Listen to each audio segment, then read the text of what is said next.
Class 12 fourth semester সংস্কৃত বিষয়ের সমস্ত ছাত্রছাত্রীকে আজকের ক্লাসে স্বাগতম। আজকে আমরা সাজেশন নিয়ে আলোচনা করব।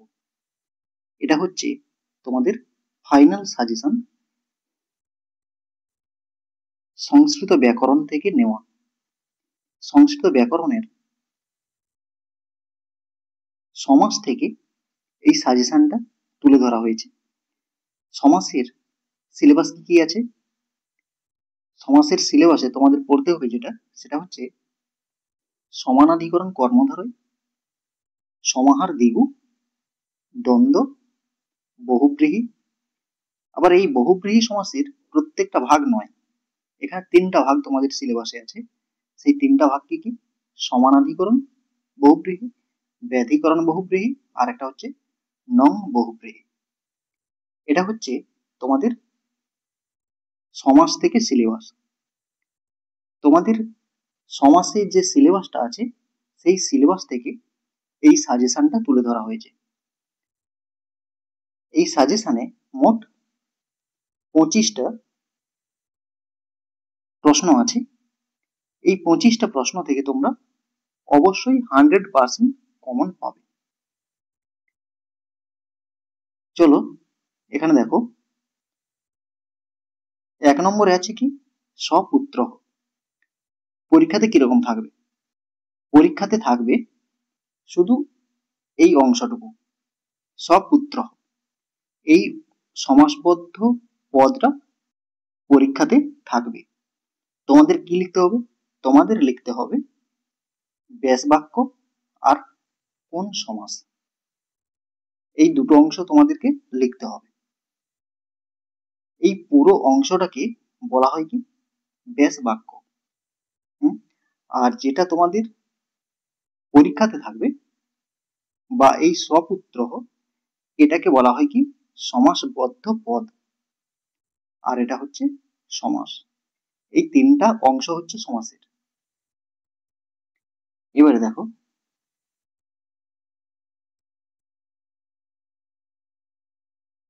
তাহলে কিভাবে পরীক্ষাতে থাকবে তোমরা জেনে গেলে। এবারে দেখো, স্বপুত্র কিভাবে লিখবে?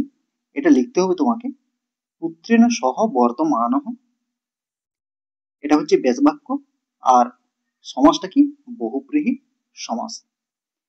এইটুকু অংশ তোমাদের লিখতে হবে। 2 নম্বরে মাতা পিতরৌ। মাতা চ পিতা চ, দ্বন্দ্ব সমাস। দ্বন্দ্ব সমাস মনে রাখার একটা কৌশল কি? এখানে দেখো চ চ থাকবে। হ্যাঁ, মাতা চ পিতা চ, চ থাকা মাত্রই কি হবে?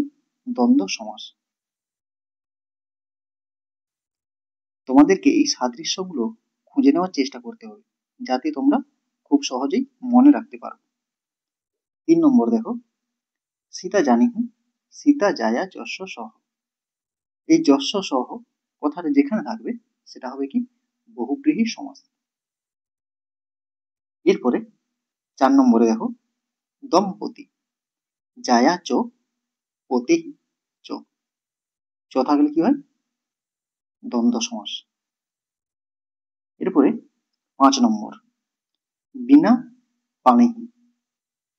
ব্যাস বাক্যটা কি? বিনা পাণৌ যস্যাহা সা। কোন সমাস? বহুব্রীহি সমাস। এখন তোমাদের মনে প্রশ্ন হতে পারে, এখানে তো যস্যাহা সা আছে, তাহলে এটা কি হবে? যস্যাহা সা এটা স্ত্রীলিঙ্গকে বোঝাচ্ছে, আর যস্য স এটা পুংলিঙ্গকে বোঝাচ্ছে। ব্যাপারটা একই। এরপরে দেখো 6 নম্বর দেখো, নদী মাতৃকহ। নদী মাতা যস্য সহ, বহুব্রীহি সমাস। এগুলোর মধ্যেই কিন্তু পরীক্ষাতে থাকবে, এই উদাহরণগুলোই থাকবে। এরপরে 7 নম্বর প্রশ্ন দেখো, যুব জানি যুবতী জায়া যস্য সহ, বহুব্রীহি সমাস। পীতাম্বরঃ পীতম অম্বরম যস্য সহ, বহুব্রীহি সমাস। এরপরে 9 দেখো, অহিনকুলম অহিশ্চ নকুলশ্চ, দ্বন্দ্ব সমাস। এখানে আবার তোমাদের প্রশ্ন হতে পারে যে এখানে তালব্যশয় চ আছে, আগে তো শুধু চ ছিল, এখানে তোমরা অহয়সেই বিসর্গ চ এভাবেও লিখতে পারো, আবার তালব্যশয় চও লিখতে পারো। এটা সন্ধি যুক্ত করে হয়ে গেছে। এরপরে দেখো 10 নম্বর দেখো, ত্রিপদী ত্রয়ানাং পদানাং সমাহারঃ। সমাহার দিগু। দিগু কোথায় হয়? যখন সংখ্যাবাচক শব্দ থাকে। সংখ্যাবাচক শব্দের সঙ্গে কি হয়? সমাস হলে দিগু সমাস হয়। প্রত্যেকটাতে সংখ্যাবাচক শব্দ থাকবে। এরপরে 11 নম্বর দেখো, হৃষ্টপুষ্ট যহ হৃষ্ট সহ পুষ্ট। এটা হচ্ছে কি কর্মধারয় সমাস। এরপরে 12 নম্বর দেখো, রাজর্ষিহি যো রাজা স ঋষিহি, কর্মধারয় সমাস। 13 নম্বর দেখো, বাং মনসম বাক চ মন চ, দ্বন্দ্ব সমাস। এখানে চ আছে দেখো, চ থাকলে কি হয়? দ্বন্দ্ব সমাস। এরপরে 14 নম্বর দেখো, হরিহর হরিশ্চ হরশ্চ, দ্বন্দ্ব সমাস। এখানে হর রয়সে বিসর্গও করতে পারো, হর ও বিসর্গও করতে পারো, বা তালব্যশয়কেও করতে পারো, কোনো অসুবিধা নেই। এরপরে 15 নম্বর দেখো, পঞ্চবটি পঞ্চানাং বটানাং সমাহার। সমাহার দিগু। এই যে দেখো এখানে দিগু সমাস হয়েছে। এই দিগু সমাস কোথায় হয়? যেখানে সংখ্যাবাচক শব্দ থাকে। সংখ্যাবাচক শব্দের সঙ্গে কি হয়? দিগু সমাস হয়। এরপরে 16 নম্বর দেখো, ত্রিভুবনম ত্রিভুবনম। এখানে দেখো ত্রয়ানাং সংখ্যাবাচক শব্দ আছে, ভুবনানাং সমাহার সমাহার দিগু। এরপরে 17 নম্বর প্রশ্ন দেখো, পাণিপাদম পাণি চ পাদৌ চ, চ আছে, এটা কি হবে? দ্বন্দ্ব সমাস হবে। 18 নম্বর দেখো, কিম প্রভু কুৎসিত প্রভু, কর্মধারয় সমাস। 19 নম্বর দেখো, স্থির বুদ্ধি স্থিরা বুদ্ধি যস্য সহ, যস্য সহ থাকলে কি হয়? বহুব্রীহি সমাস। 20 নম্বর দেখো, নক্তং দিবম নক্তং চ দিবা চ, এটা দ্বন্দ্ব সমাস।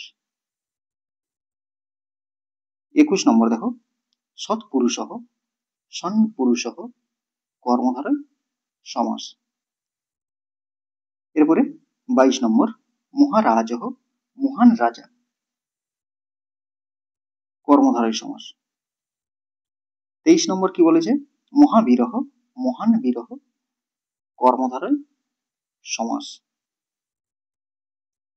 24 নম্বর, সুপ্তস্থিত পূর্বং সুপ্ত পশ্চাৎ উত্থিত, কর্মধারয় সমাস। 25 নম্বর, অনন্ত নাস্তি অন্তঃ যস্য সহ, বহুব্রীহি সমাস। এই 25টা সমাসের মধ্যে তোমাদের পরীক্ষাতে অবশ্যই কমন পাবে, অবশ্যই কমন পাবে। তাই তোমরা এগুলো খাতাতে তুলে নিয়ে ভালো করে মুখস্থ করবে এবং প্রত্যেক দিন প্র্যাকটিস করবে, কারণ ব্যাকরণ প্রত্যেক দিন প্র্যাকটিস করতে হয়, না হলে আজকে পড়বে কালকে ভুলে যাবে।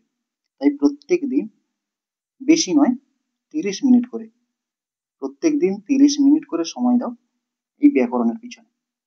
প্রত্যেকদিন একবার পড়ে যাবে, শুধু দেখবে আর কোনো অসুবিধা হবে না, পুরোপুরি মনে থেকে যাবে।